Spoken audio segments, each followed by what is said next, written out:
誰かをこの悪魔めサイバーメン攻撃せよ。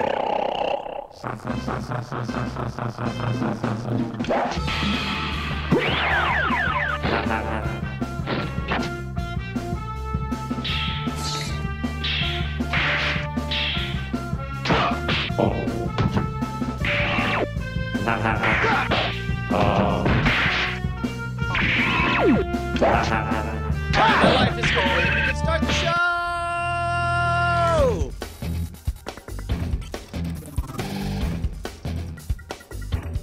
Ladies and gentlemen, whether you're a robot in a kabuki mask or not, this is the show to help you find out the intel from the front lines of the cord-cutting revolution so that you can watch what you want, when you want, where you want, on any damn device you please. Hey, I'm Tom Merritt.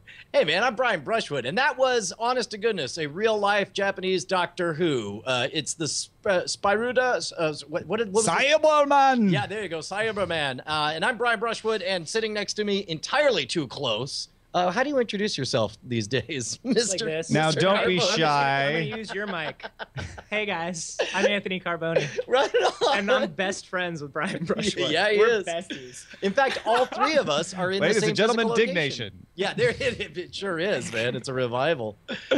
Yeah, man, this is fantastic. We got all three of us here in the same physical space. We're actually we can't blame lag issues anymore. Nope. Brain lag. No, we can't.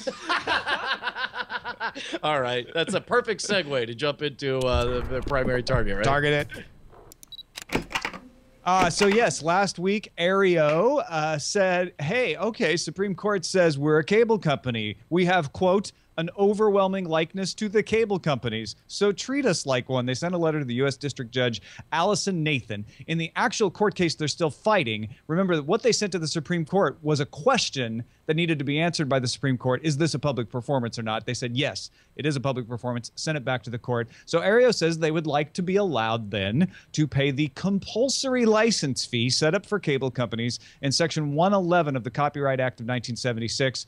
Broadcasters told the court they found this request astonishing. Now, okay, well, first of all, yes. I mean, what other move do they have? How astonishing can it be that they're like, well, they literally made the only move left on the chessboard. We find it strange that you want to continue to exist. Yeah, exactly, right? It's like, what do they expect? What they're trying to say is like, you've been arguing you're not a cable company this whole time, and then when the Supreme Court says you're a cable company, you can't just change your story. It's like, well, yes, that's what it means to have a ruling that we're essentially a cable company. So fine, we'll go ahead and start acting like one. And it's like, I do understand that this is a Hail Mary, and I understand that it's unlikely to satisfy. Well, actually, help me out here. Sure. Why won't this work legally? From a marketing perspective, from a survival, whether or not it's going to thrive in the marketplace, I think they're probably done for, because it'll get too expensive. They're not going to be able to work stuff out with broadcasters. But why is this a legal Hail Mary? It seems to me like they're completely compliant. If it was as simple as invoking the Copyright Act of 1976 and saying, hey, compulsory license, we're going to put broadcast networks and pay the money, that's all we have to do, there'd be tons of people already doing this.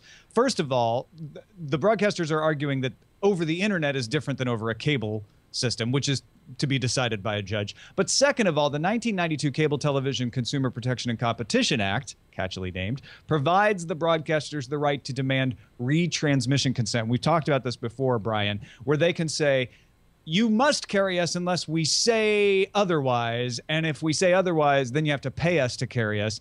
And that's really all the broadcasters would have to do, is invoke that, say, okay, well, fine, you're a cable company and you can use the compulsory license, except we're going to demand retransmission consent. And so now you have to pay us what we want. And that's why we have these fights where broadcast channels disappear from cable network systems, because they're saying you got to pay retransmission consent fees. Well, if they win this and then these networks demand retransmission, what makes them different than my DVR or any other box that I'm using at that point? Like, what's the value of Aereo if they win this? Well, I mean, I guess I'm confused about that. Well, okay. Well, first of all, like from the very beginning, if you missed the whole appeal to Aereo, Aereo is perfect for me if I did watch broadcast television, because I can't be bothered to buy a DVR and hook it up. I can't be bothered to buy a Slingbox. Actually, I have a Slingbox and I never got around to hooking it up. I am so incredibly lazy that I'd gladly pay $8 where it's like, just make the thing do the thing. I like and the now it's Slingbox on. because it looks like a giant chocolate bar. I That's like, my yeah, favorite and there's thing the about- one that's kind of twisted. Yeah, like, it's just like wedgy and twisted, Yeah. and you're just like, I'm gonna unwrap that and eat it. All right, so here's the thing that it seems to be. They're playing two games. One is the stay alive game legally, and this really is the only move left on the board. They got to do something, either that or actually shut down. At least at this point, even though they're still looking at the potential of giant copyright fines and all these things if they survive, this at least keeps them legally alive. So then they can open up negotiations, and they will be contentious negotiations, and the broadcasters will make it very hard on them. Or maybe they won't. Maybe they could become that fig leaf cable company that I've been dreaming about, postulating that should come along. I just feel like for them, this is sunk cost fallacy, like nonsense. I feel like all they can do is just lose and die. I feel like they're just kind of dragging it out. I just personally, as like somebody, I feel like most people, the average person doesn't know what Aereo is. I think right. Doesn't have a need for Aereo. They're already operating in sort of an edge case or a 10%er sort of thing. And don't write in and say I'm in the edge case. He's saying there are of those of you. You just aren't the majority. Yeah, absolutely. I mean, there are plenty of people that this is going to appeal to. My mom and dad are not two of them, right? A lot of my friends are not those people. So for me, it's like, at what point do you just like fold up the tent because there's no way to win? And it's not like they're fighting this battle because they're fighting the battle for good. They're not like the Jimmy Stewart of broadcasting. Yeah. You know what I mean? Like they're fighting. Well, the channels aren't here, Anthony. We just want to give the people all their entertainment. I mean, that's kind of Kids just want to watch the shows. That's certainly their stated goal, and that's when Barry Diller first was on board to help fund all of this. That was part of the pitch from the beginning. Is like, these are deep pockets that can actually fight this kind of thing all the way to the Supreme Court.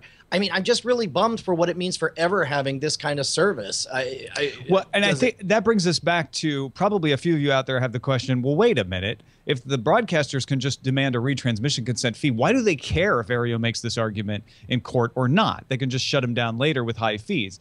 And the reason for that is they don't want the court to say that a service like Aereo that broadcasts over the internet is equivalent to a cable service. Because right now they're fighting Dish and they're fighting other cable companies behind the scenes to say, if you want to have our content on the internet, you have to pay extra for that. That's a different medium, and you haven't got the rights to do that. And they don't want those rights to be equivalent, because then every cable company will say, well, we have the rights to rebroadcast your stuff in the contract, so we're going to start an internet-only cable service. Well, and they should. I think that would be better for consumers. I think we would all win. And that's what's being fought in this court case now. By the and in broadcasters. terms of that, by Aereo, yeah. In terms of that, I'm stoked. But I think what's going to happen is, even if Aereo wins, they're not going to be the ones that make it happen. But I'm excited for the legal precedent. I think if I'm working at Aereo, I probably have my vest packed up. Yeah, probably. Oh, yeah. No, I do think that Aereo. I think, Brian, I more and more think you're right that Aereo wants to create a service that is going to be more expensive, but that has the rights to carry things. And I think that's why they're fighting this, is to say they want to get themselves into the strongest negotiating position possible. So in other words, they sort of had to jump straight to their end game, where it's like what they wanted to do was build something that had very little overhead, that had the workaround so they didn't have to pay retransmission fees, get a bunch of people hooked in with a novel, basically try to hit this one untapped sector of the market, and then over time start adding, because we had covered stories before about other cable channels working out getting stuff on Aereo. I guess you're right. They do just have to jump all the way to legitimacy. It's sort of like, with the way Napster was built, or YouTube, right? YouTube was kind of built on pirated Viacom entertainment, according to Viacom, and then all of a sudden their end game is like, okay, we captured the market share. Now let's position and go legit. That is what I suspect Aereo wants to do, but now has to just jump straight to the end game. And don't forget, without the market position. Alki David's Film On is doing the same thing. We mentioned it briefly, saying we're just going to go over the compulsory license. They're going to get shut down, first of all, because they don't geofence. Ivy, I don't know if you remember Ivy out of Seattle, tried to do the same thing. They also didn't geofence. They were giving everybody New York channels. Those kind of companies have less of a leg to stand on because they're not respecting geographical boundaries. That's the one thing that Aereo was smart about, saying, look, we're trying to act like a responsible cable broadcaster. Now, is this the case? One of the things that they had done is they'd asked everybody to, write and change the law, make a lot of noise. And there has been a lot of disappointment about the Supreme Court decision. Is this the kind of thing where if, let's say there was a massive outcry and everyone agreed that the Supreme Court had gotten it wrong. Hey, ho, ho, give us our Aereo. It's perfect. It's very catchy. And is this the kind of thing where because of public outcry, they might be more likely to let this kind of reversal go around? No, I don't think it. I don't Yeah, think the it. Supreme Court really listens to public outcries all the time. Yeah. There's nothing. That Clarence Thomas, he blows with the wind. Yeah. I mean, but I guess I can hear the people at my window. I guess This is what they want. That's my question is when they're saying everybody make noise, like to what extent? They're trying to get Congress to change the law. Yeah. They're saying we lost on the law. The Supreme Court says the law is this. So they've changed the law in 76. They changed it in 92. Haven't changed it again, right? To give you the right to have an extension cord over the internet. And so they've got a couple of gambits going on. I think they're both long shots. I think at the end of it, something like Aereo or even a plethora of these services like we're talking about still feels to me like in the long run a stopgap anyway. Yeah, no, that's a fair point. Like this is all trying to take something that's over the air and put it on the internet, and the future is just 5 going. to 7 years. Yeah. That's what you're fighting for. No, And totally agree. It's eventually all going to be irrelevant anyway. You know, it's not irrelevant. Paying the bills. Gotta pay the bills, Brian. Having other people pay our bills for us. How do you? That's not going to happen. You might be able to get one person. What, to have one person say give just say, a few. oh, I'll just give you a few dollars per episode to keep Fine, you going. guys, I have $5. That's right. Thank you. Thank you taking the here's hint. the thing: you give us $5, it's in our hands, and in a bottle in no time. What are we gonna do with this? See, I am gonna keep this though. Pathetic. What we need is an army. We need 1,901 individuals to say, "Golly gee, we like this show enough that we're gonna give you a few bits." Wait, what that's kind exactly of what wizardry we have. is that? We have 1,901 patrons giving us money to do this episode, and we appreciate that. You made it possible. You did it. It's your fault. Yeah, man, and we thank you guys for that. And of course, if you want to join the club, you can get early access to spoiler in time episodes and the occasional email and State of the Cordkillers address, which I think it's about time for us to do another one. Yeah, we should do another one. But remember, the main point is value for value. You enjoy the show. You want it to keep going. You give a little value back. We keep doing it. That's what it's all about. Let's go on to signals intelligence. Yeah. So this one just came out today. Got some news on Sunday.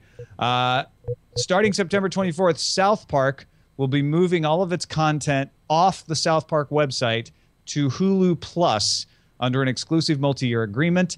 They will have day after episodes for free, and they also say a revolving selection of free episodes will be for free, and you'll be able to watch those on the South Park site still, as well as on the free version of Hulu. But the entire back catalog, which was available on South Park's site, is now going to be behind the paywall. In related news, apparently the entire back catalog was available at southparkstudios.com. I had no I had no idea. idea either. I read this and I was like, why is everybody so mad? Now I get to watch South Park whenever I want. Right. Which just shows you how little people know about going to the internet to watch things. Well, and I didn't even know until it was on Hulu. It was pretty good too. Like they were uncensored, and they would have windowing. They'd have some stuff that had a countdown timer, like you're not going to be able to get, per our agreement with Comedy Central, you can't get this until so-and-so date.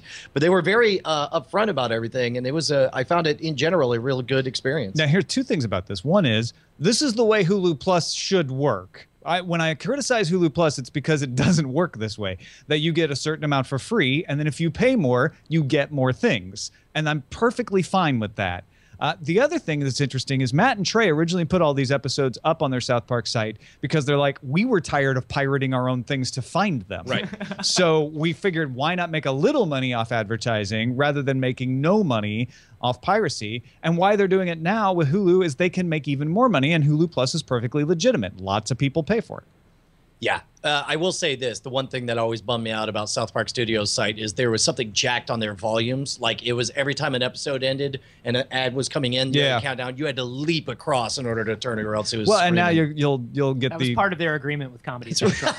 They're like, have it, but just make it really annoying, all right? And Hulu Plus definitely works better than that. So, I mean, the final question I want to hear on this from you guys is, do you think this drives a significant number of people back to piracy to get South Park episodes? No, I think that convenience trumps it, where it's like the fact that it's easy, and also there's the safety issue. It's like, you know, if you do pirate it, you run the risk of Speaking running of in all of somebody those who was one of the world's biggest media pirates, the more these things get easy, like the second things started becoming easy, I just stopped. I shut down the torrent client. Yeah. I was just like, fine, I'll pay for Hulu Plus. I'll pay for this. If they're giving me 3 of these 10 things I want right now, Right. I'm going to throw some money at them until they have 5 of those things, 7 of those things. And I think this is just going to do the same. Because all the South Park fans are so high and they don't want to deal.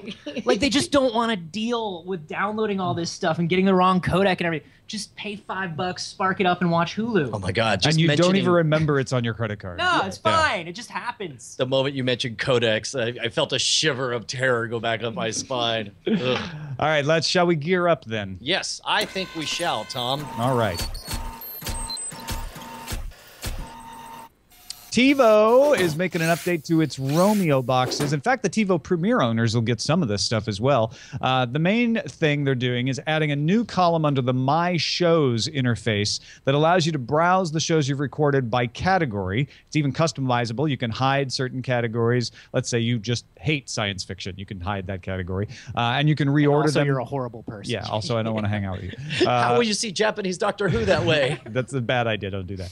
The other thing they're doing is, and they'll let you reorder it so your favorites will be at the top. And the other thing they're doing is adding an on-demand and web view to the guide. So when you're in the guide looking at all of the things that are on each channel, you'll also be able to look at YouTube, Netflix, Hulu Plus as well. So I know that a lot of, I think, DirecTV, do they still pay to license TiVo to have the TiVo interface? They have returned to doing a TiVo interface as an option, but they don't. It's not the default one. They actually prefer to give I you would their love own. to see the story of TiVo's market share, and for being the guys who invented the genre, and I've said this before, like I still wish I could go back to the ease of use of the original TiVo. Well, this is relevant to Cordkillers because Tivo Roamio is how I get my over-the-air DVR. Yeah. I was going to say, this is nice because it brings the interface up to par with a lot of the extra boxes that you would need to hook up anyway. Yeah. And that's always nice, you know? So if it's one less box on somebody's entertainment center, that's great. And if it brings TiVo back into kind of competition and fighting, sure. But I don't. Where do you get a TiVo? I feel Amazon. like That's where I got mine. How do you do it? I mean, that's. I didn't want to say it directly, but I was like, my question actually is for everyone at home. Like, do any of you guys have TiVo? Like, you buy the base. Well, here's the stupid thing about TiVo. If you buy the Romeo, which the Rome is supposed to mean I can watch my stuff like a Slingbox, right? You can buy the base model, which gives you an antenna input, but none of the roaming features, or you can buy the more expensive models that give the roaming features, but only have cable card and no antenna input. So in other words, there is nothing to give that Aereo-like experience. You have to buy the Romeo and then buy a Slingbox. That's so dumb. Which is what I do, and it works fine. Sure. But because you bought 87 boxes to you do just it's all you got to do. Worked. All you have to do is hook up 17 of these boxes. All you have to do is 14 subscription fees. Yeah, be Tom Merritt. Be the kind of guy who loves sitting and tinkering and plugging stuff in. It's we actually Julio Ojeda Zapata was on Daily Tech News Show Monday. We ran through like Tableau and Simple TV, and frankly, the Romeo with a Slingbox is the closest to mimicking Aereo that we could find. But you have to pay for a guide fee, and it's expensive and too complicated for some people. So, but I do like this idea that they put the on-demand and web options in the traditional guide. I wish that some of their apps were better, though. I like it as a thing to do to bridge the gap to kind of wean maybe my dad off cable. Sure. You know what I mean? Like, look, this is kind of what a Roku does, Dad. You're gonna like this, you know? Now maybe you just get rid of cable. And now maybe, you know what I mean? Yeah, I like that. Yeah. Well, that's kind of what Tom's trying to do. He's still working on it. Yeah. Eileen.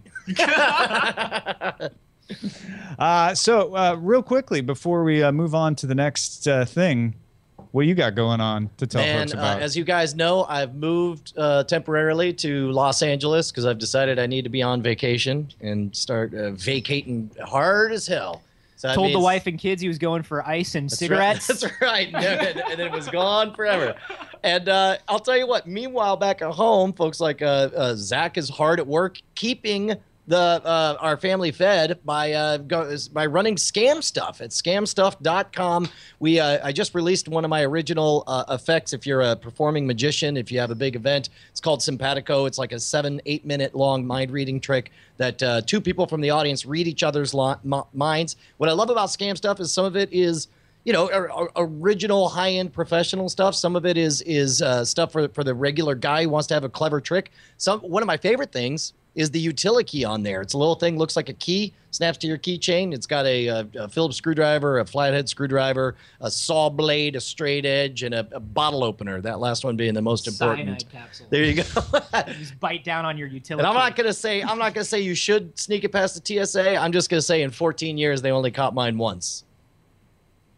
Scamstuff.com. All right. Let's see what's under surveillance besides Brian after saying that. Yeah. It's all about location. Under surveillance. This is the segment of the show where we talk about things you can watch. And if you want to watch Emmy-nominated content, you can go to Netflix. They gathered 30 nominations for Emmys. Holy cow. That's Makes me up so from- happy. Yeah. Makes me so happy. Up from 12 last year. 10 nominations for House of Cards, 10 nominations for Orange is the New Black. They got some nominations for Derek with Ricky Gervais, as well as a few other things. No nominations for Amazon. No nominations for Hulu Plus Originals. Okay. Aereos is Hulu. an amazing show. I mean, that's I didn't want to. Nope. I didn't want to jump straight Alpha to House, snubbed. That Zombieland pilot was the best thing I'd ever seen since the Zombieland movie. Well, but this is also, understand, this is Netflix's move from the beginning. They not only, I mean, it's twofold. Number one, they're establishing legitimacy with extremely high-end content that's exclusive to them online, but also they're coming in immediately buying the first place spot. They plan to be HBO. Yeah. The Emmys is amazing because how long was it all the way before they finally allowed cable programs to go up for Emmys? That was like just in the last 5 years or something, right? No, I thought it was. No, it's been a I while. thought it was in the 90s. But Well, no, all in the 90s, you had the Cable Ace Awards. That's why they created them, is because cable programs weren't eligible for Emmys. And then there was a long time holding it off. I'm sure the chat room will have it here for just a second. But then once it flipped, it just seems like the Emmys are being very progressive and that they want to be the award for great content, no matter where it is. And I'm glad that it's a two-way street. Not only are the other thing is Netflix came in at the high end. They came in with HBO quality television, whereas cable, if you remember, like Fraggle Rock was the big HBO entry. Not that there was anything wrong with Fraggle Rock, but cable was known for like, oh, they do like crappy shows, right? And it's flip-flopped since then. Jerry Seinfeld's Comedian in Cars Getting Coffee is up for Outstanding Short Format Nonfiction Program, and Zach Galifianakis' Between Two Ferns with President Obama got a nomination as well. That's so weird because as good as that show is, I actually thought that was a fairly weak episode. Had to be though. Had to be. Yeah, I guess. You can't slap the president around like you do with a comedian. No, I understand, but I guess that's why I'm surprised. You're just saying that was not your episode. favorite Between Two Ferns. No, correct. Well, not by a long shot. I don't think it was one of the better ones. Man, yeah, I'm just so glad to see that happening with Netflix because it's just such a sign of the changing tide. You know what I mean? Yeah. And once like Amazon decides they don't want to go like halvesies like they're doing, because that's what they're doing. Well, and plus also it's like they have original content, but then at the end of the day, it's a shipping club that you're joining, and along with, I mean, what? It's a branding nightmare. I don't understand. It's a floor wax. It's a dessert topping. But okay, all right. Those are fair things about Amazon Prime instant market share, but don't forget that shouldn't affect the Emmy worthiness of the programming. Right? No, like they're just not dropping enough money and resources on it. They're pulling in TV people and they're giving them high-end internet budgets, whereas Netflix is pulling in TV and film people and giving them the budgets they're used to. Yeah. Totally. Where I think Amazon would do better with keeping their lower budgets and bringing in lesser-known creators. That could be a good compromise for them. They're kind of just like, let's bring in the dude who made Zombieland and let's give him $20 and see what he does. Well, he's going to cry and he's going to go home.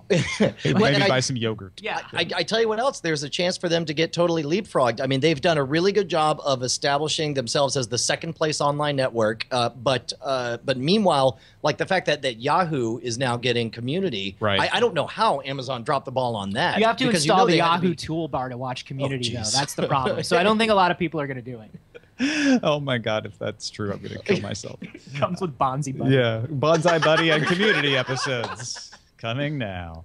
All right. In fact, we have a related story that will kick off the front lines. So here we go. Front lines. Front lines. Reuters sources say that YouTube is talking with Hollywood and indies about another round of making it rain. Premium content. Now, the note here says $1 to $3 million funding plus marketing support. I have to imagine that if this is in any way a news story, that has to be like per project or per channel, because I know that the first time it was like $150 million they were dropping. For a series. Reuters says for a series. Okay, per series, yeah. Shorter than 30 minutes. YouTube needs higher quality content to boost what it can charge, and they're trying to boost organic creation, push from behind, versus commission shows the way Netflix and Amazon is doing. In other words, they're doing a smarter version of what they did last time. Yep.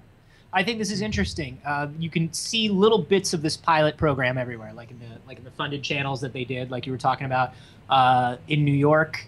If you live in New York, Michelle Phan and a couple other YouTubers were all over MTA buses and subways, and they had billboards and stuff.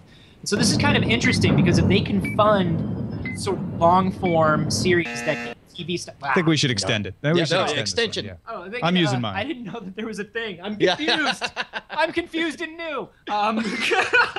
If they can prove that it's a good platform for that, for those kinds of shows, people are just going to start making them on their own because it's YouTube, and then they don't have to fund them anymore the way that Netflix and Amazon do. They sit back and they let it happen. I mean, that's the thing, right? Is I'd be curious on your take. Well, yeah, don't forget my wife works there, et cetera, et cetera. Disclaimer, disclaimer, disclaimer. But I do think that what YouTube is doing is interesting because they're like, we could go out and do Netflix. We've got the cash to do that. But instead, we want to actually solve a broader problem and see if we can't cause things to grow. I think Anthony totally nailed it there. And the fact that they haven't had a big hit come out of this yet, I don't think Google cares. They've got enough money to just keep iterating on this until they hit something that makes it right. Yeah. And the videos have improved. Well, they're making self-driving cars. They don't care. They're throwing money at everything forever. Exactly. Google is Moneyborg. Verizon created a page with lots of charts and arrows accusing Netflix of intentionally choosing a congested path to route its traffic to Netflix subscribers, thus making it Netflix's fault if your content buffers. That is true. Netflix responded saying Verizon won't upgrade that connection or it would work fine. That's also true. Both companies would like you to cheer for them in order to pressure the other side into saving them money, and you will not see any of that money they save no matter which side you cheer for. That is the most important thing. Like that is the big, because people are taking sides on this, but at the end of the day, it doesn't matter. You're cheering for the puppet on the left or the one on the right. You're paying. This is way. A price negotiation, and you're the doll. That's Though to be fair, you guys, those arrows were pointing in a direction. I saw it, so that was a good chart. They were pointing in both directions. I got confused. It took a little bit, but there were more arrows pointing towards Netflix. So I'm gonna go ahead and say Reed Hastings is the devil. So how does this shake out, man? Is this a case where you have to wait all the way until Verizon starts losing market share? No, Verizon and Netflix already have an agreement. This will stop being a problem in a month. No. BetterQue.com. That's ABETTERQUEUE.com. Helps you find movies you'll like and add them to your Netflix queue. Set the filter to exclude movies rated under a certain amount on Rotten Tomatoes. You could decide what years you want to search and check the boxes for genre. The site returns movies currently available for streaming on Netflix. And click the cover. I assume you have to give it like your Netflix login or something like that? Just take you to Netflix and then you can log in there. You don't have to give the site. You just give it your social security number. Yeah. You just pay up front. This is awesome because no matter how you use Netflix, it looks like there's nothing good on Netflix. Yeah. Well, and this is for finding movies, which they're great at recommending TV shows to me, but I never could find movies. Yeah, it's waiting through Netflix is an absolute. I can spend an hour and a half waiting through Netflix, and that's my movie watching time. And yes, no, and in fact, I want less choice. I want to be just guided. Be like, I'm just gonna start this. If you want to turn it off, you can. That's what I want. iTunes Extras, the kind of thing that mimics DVD features for desktop viewers of rented and purchased iTunes movies, is coming to Apple TV. It will be retroactively added to your previously purchased movies and available on the rentals you get going forward. I love it. Smart.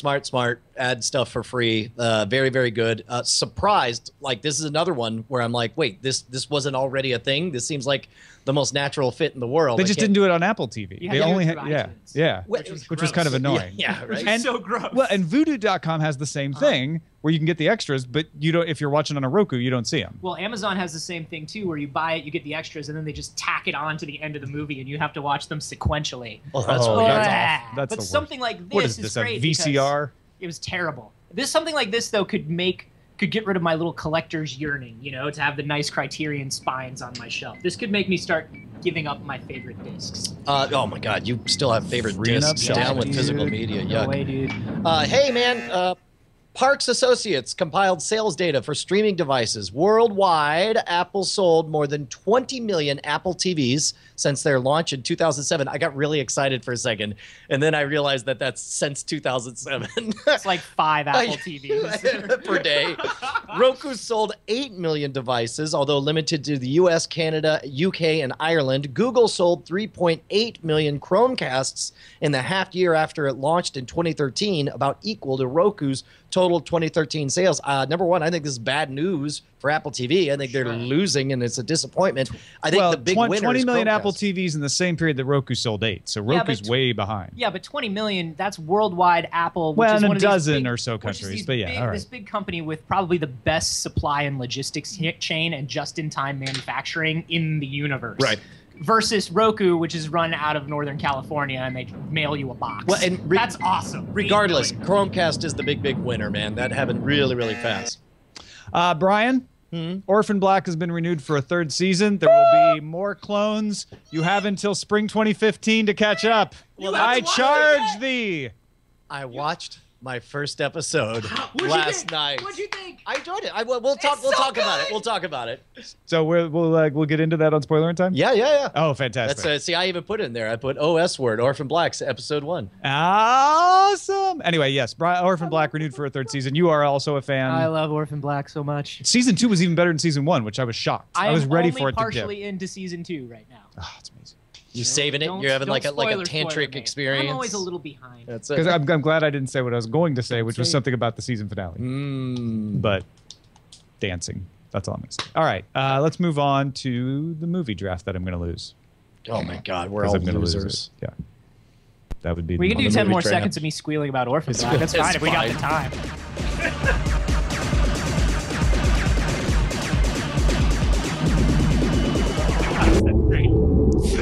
So, So good. it's Sunday, so I don't think we've got the full weekend numbers here. Dawn of the Planet of the Apes is listed at 27.7 million, but that's gonna go up. That's got to be. That might just be Friday's number. Yeah, I think that's just the Friday number. In fact, I'll jump over to Box Office Mojo while you talk. Amtrekker at 526 million, counting that Friday numbers, meaning that once we get the full weekend, they're going to go above us, DTNS, at 534 million. Likely catch TMS, Holy cow. 542 million. Tom, breaking news. Yeah. Estimated at the weekend box office opening for Dawn of the Planet of the Apes, $73 million. So add another 50 to Amtrekker, and he goes up to 576, a significant lead over the morning stream. I am out of it. DTNS is out of this. Sex Tape is not going to save me. I'm not going to be able to catch up with Dawn of the Planet of the Apes. It would take a miracle. However, I think TMS has a shot. It all depends on Dawn of the Planet of the Apes' second week and their movie this week, which is Planes, Fire, and Rescue, as well as Get On Up, the James Brown movie that's coming out August 1st. Yeah, I don't know what to expect out of Get On Up. There's been, when I saw the preview for it, when I went to go see Dawn of the Planet of the Apes, it did that trick where They did lots of interviews. Well, they didn't. Yes, exactly. That's A a lot of bad celebrities talking about how great James Brown was, Yeah. and nobody talking about how great this movie is, or even showing us bits of the movie. So that makes me think that it might be a smaller pick. Man, I got to tell you, if I think my money is on Amtrekker. I think Dawn of the Planet of the Apes is going to have legs. I think it's going to not drop off as significantly as you would like next week. I think that Planes, Fire and Rescue is not even going to be in this. It's not going to steal anything away from Planet of the Apes. Nobody's going to not decide to go to Apes instead to see that. I think Amtrekker might have locked it in, man. It's gonna be tight between those two, I think, and we're really gonna know after Planes, Fire, and Rescue, which I think is gonna tank, as I've said before, because it's a sequel to a made-for-DVD movie that was released in theaters but should have been a made-for-DVD Based on a movie. novel. I'm still Based on a bitter board about game. that being my big kids animation play in the movie draft last year, and Yeah, I guess Utterly Planes. failing. Yeah, Planes didn't. Well, it Also, did The 90 million. Purge, The Purge Anarchy for Slash Films coming out this week, as well as Sex Tape. Which Slash Film is finally just now really on the board. You know, this. I'm trying to find it. What else do they got? They got They have The Purge. Hercules and Guardians of the Galaxy. Man, all three of those movies I have seen so much advertising for. We talked about this before. You think that that's a bad indicator, or possibly one that says they're worried about it. If they all make $100 million, they still can't win. Well, I think Guardians has a chance Guardians to could. do 152 million or 200 million. The Purge, Guardians could also fall Purge flat. Though. might do 50 million. so there's $100 million So- each on average. All right, yeah. And then it's pretty much up to Hercules. Freaking push them over the Amtrak. top. I don't think Hercules is going to do anything. I don't either. I don't think it's going to do anything. I think you're crazy. That's a grandpa flick. I think a lot of grandpas want to take their kids to see the new Hercules. Maybe. Because they grew up with Hercules. Yeah, exactly. It's because Literally. in ancient that Greece. I think, the only variable out of those three is definitely Guardians, because Guardians could either be huge Yeah. or it could be the first thing that flatlines for Marvel. Yeah, which I think they're doing enough smart things on Guardians. I think it'll do well, but Let not us- as well as the geeks would hope. Let us talk about what was on our screens, both theater screens, little tiny screens. In my one case, an iPhone screen. Hey man, I went and saw Dawn of the Planet of the Apes. Hey man, so did I, because you Did you- told did me you you were see it? going to No, see I'm it. not going to see that thing. Why not? Because the first one was stupid. Wait. The Whoops. The Rise of the Planet of the Apes. Yeah, that was a dumb movie. Wait, last year's 2 years ago with Yeah. James Franco. Franco and an ape. Are yeah. you high? No, That's I should have crazy. been high. I should have been higher.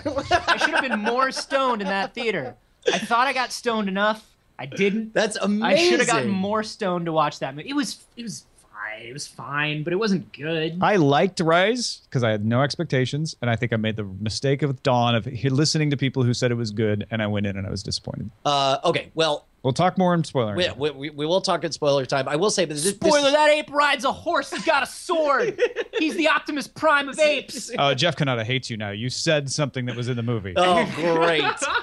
I will say the thing that surprised me the most and made me happy, and I think it's universally a good thing, was when the credits rolled. Andy Serkis had top billing. Yeah, he did a get dude big whose billing. face you never hear, and I assume that is his voice. You never hear his face. Yeah, You can hear his face. He chews real loud. You ever been to dinner with Circus? I have listening to your synesthesia, so face circus. happens to me a lot. Hey, also I watched The Leftovers. We'll talk about that. Me in too. I spoiler caught time up, as well. so we're good. Yeah, Yep. me too. Did you? I'm into the Oh, leftovers. Are you okay. really? Good, Yeah, I'm good, into good. the leftovers. You're not messing with me? I'm not messing with. I'm Okay. into the leftovers. All right, There's all right. no horse riding apes in that show. There's just dog dogs. elk killing dogs. Finally, yes, I watched Orphan Black episode 1. You like that Orphan Black? We'll talk about it on Yeah, spoiler time. with no spoilers. Yeah. Overall tone, overall mood. It did not blow me away. I will stick with it because I like it enough. I think that 2 out of the 3 versions of herself that she played, I thought were good. I thought when she comes back as a German chick, it was a bit much. I will say that when I first started watching it, the first couple didn't grab me Yeah. entirely. They partially grabbed me, but I kept going with it because it's like a Well, and that's the it's thing. like a is the Canada BBC reputation. America thing, and like I'm just so used to the slow burn of those shows, Right. that I was like, okay. There's a ton of other stuff. I wanna say, but we'll save it. Absolutely. And I watched The Shield episode 8, season 2, which is the one where Armadillo's Does that storyline spoil? comes into comes into a right, landing. we'll talk about that, too. So we'll talk about that in spoiler time. Shall we take some dispatches from the front? I think we should. Let's call those up with our lovely Victoria lady. Got an email from Nick that says, "Hey, Brian and Tom, I watched the first X-Men movie tonight for the first time in years. I had a DVD copy of it years ago, and from memory, it looked perfectly fine.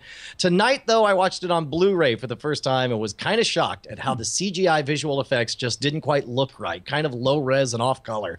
A good practical special effect, like the fight over the Death Star in Star Wars A New Hope, tends to keep looking good forever, and the practical special effects on the new Blu-ray Star Trek and Next Gen look amazing. Do you think we'll see movies with older CGI effects that looked fine on DVD start to look dated, especially with the move to 4K coming down the pipe. Yes. Yes and no. I'm going to say that, first of all, understand you feel that way because now those movies are 10 years old. And when you first watch it, whatever it is, it tends to be state of the art. And 10 years later, whether it's practical, whether it's anything, it looks hilarious. Like, models look super cheesy. I remember, Star Trek, the original series, is a classic example of something when I saw the first time, thought it was amazing. And then later you go, oh, I see the strings. How did I not see that? Absolutely. Yeah. And there's some, there are some movies where even though practical effects, like the common opinion now of the movie geek is that practical effects will always look better than CGI, or always did look better than CGI.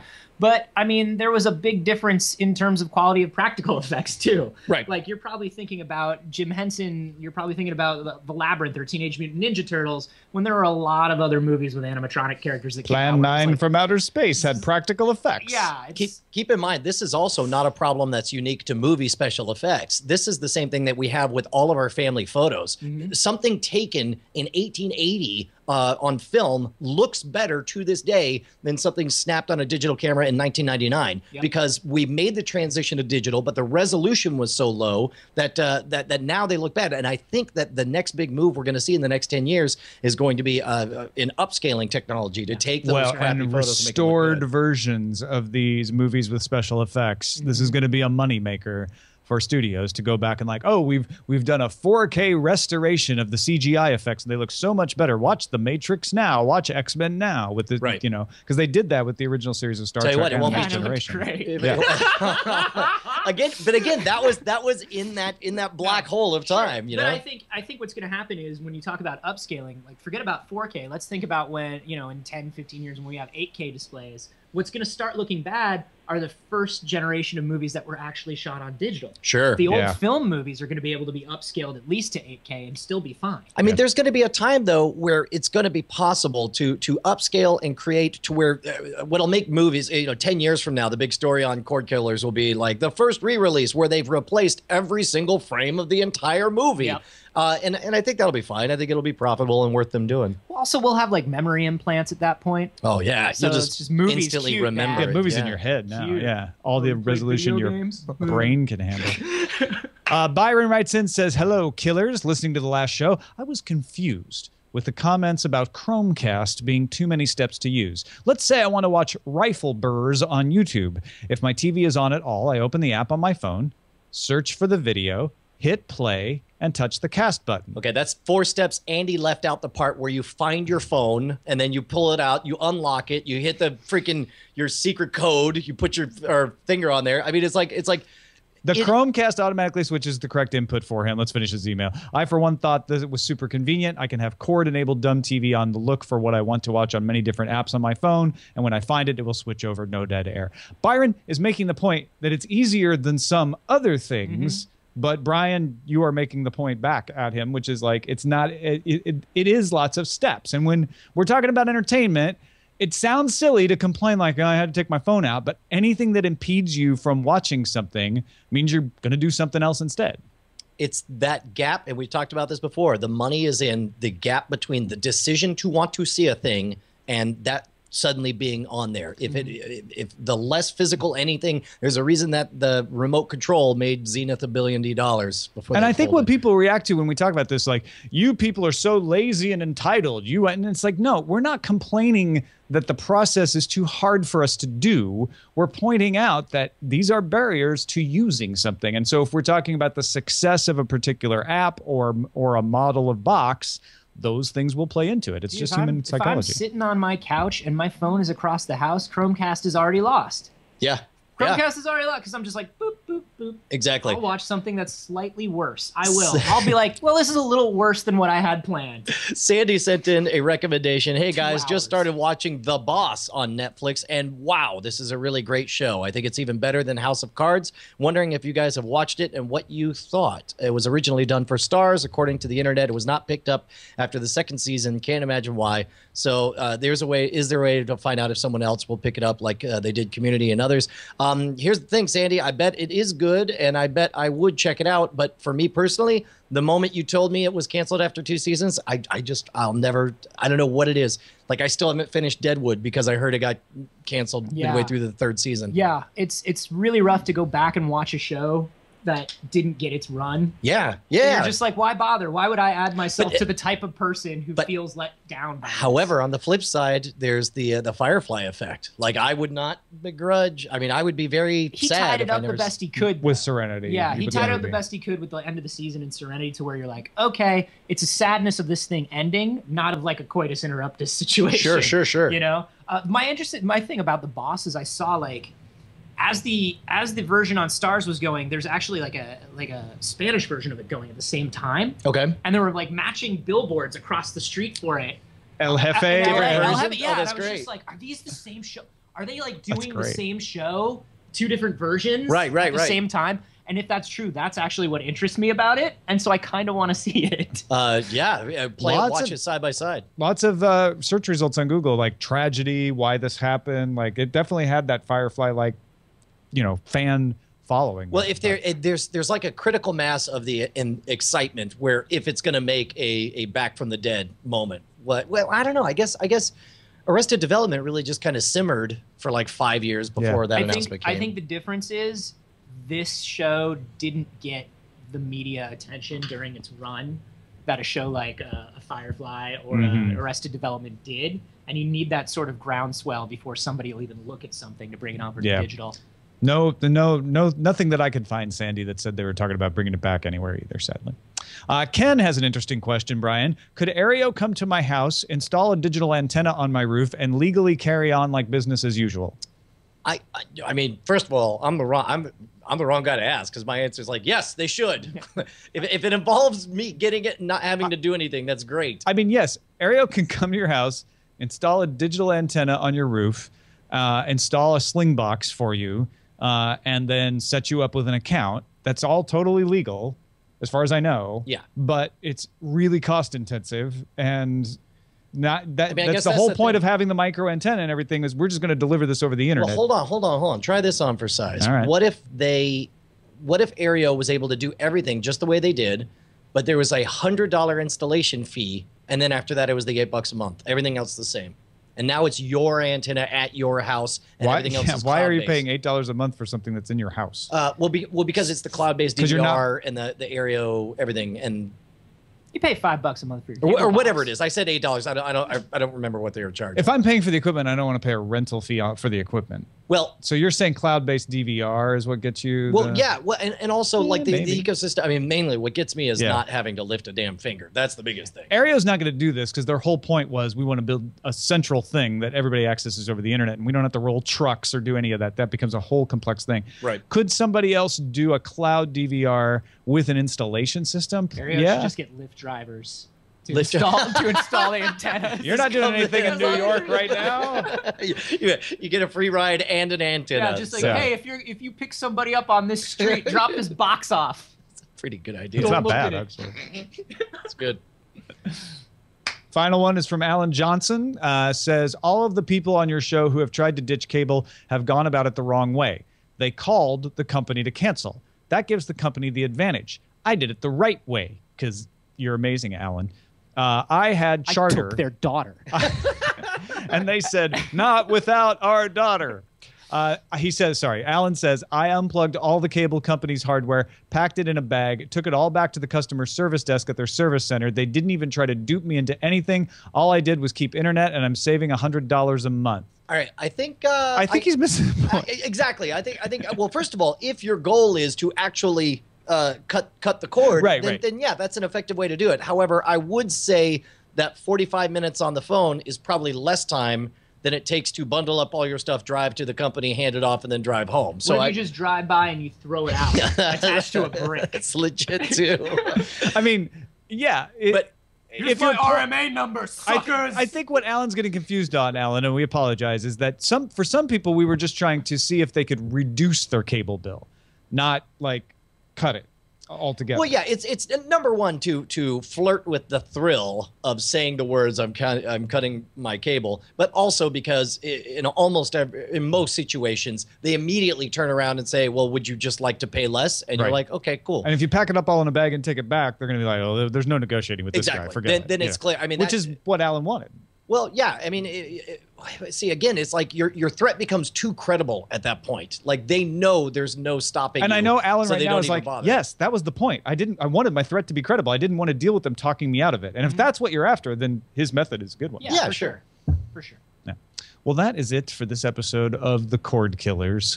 The Cordkillers makes it The sound Cordkillers. like it's a soap opera. It makes sense because we're all like on set right now. We need an audience of one person to laugh out loud at us. As the cord kills. Anthony Carboni, this was a blast, man. Thanks for dropping by. Yeah, thanks for having me. Hey, man, where are you driving people to check you out these days? Oh, my stars. I got a new podcast with Jeff Kanata. Yeah. That's called We Have Concerns, and it's at wehaveconcerns.com. And it's basically just me and Jeff. We take simple, fluffy news stories, and we unpack the philosophical dread behind all of them. No kidding. Yeah. Wow, that is not what I thought it would be at all. There's nothing better, because Jeff is the nicest, most positive guy in the world. There's nothing better than chipping away at that. Because let me tell you something, man. Like those happy, cheerful guys, the second you start chipping away, you find out that there's like real darkness inside. Because they have never dealt with it. They've never dealt just with a little bit of him talking about being spoiled on movies. I can see a glimpse of what you're talking about. He's got like a Bruce Banner thing. Yeah. Going on. He's calm all the time. You would not like Jeff when he's angry. So also, I saw that your channel is what? YouTube.com/acarboni. And I love what you're doing, and thanks, it was man. great because, of course, you know, a lot of people when you show up on Scam School, they put, oh, it's the D News guy. So a lot of people know you for smart, sciencey content that's like you said, you know, unpacked and explained in a very approachable way. I love that you're bringing that energy right to your own channel now. Oh, thanks, man. Yeah, I'm hoping to do more and more of that stuff. What I've found is I just hate editing video. Well, and that's the thing is they're so video. slickly edited too. I'm really impressed with the production That's quality. the problem is like when you have like incredibly high post-production standards and then no willingness to do post-production on your own. Yeah. I'm getting around it. I'm finding that sweet spot that makes me feel okay. So go check that out, guys. Go look. Right on. YouTube.com/acarboni and wehaveconcerns.com. Go check them out. We are cordkillers.com. You can email us cordkillers@gmail.com. Our Patreon is patreon.com/cordkillers. Our Twitter account's cordkillers. Isn't anything? Yeah. That's it. All right. Thanks, everybody. Buy a key knife from Brian Brushwood. Yeah. Stab a With your TSA agent. No, that's not what That's what he said. That's Brian Brushwood wants you to kill a TSA agent with your house keys.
Doom, doom, doom.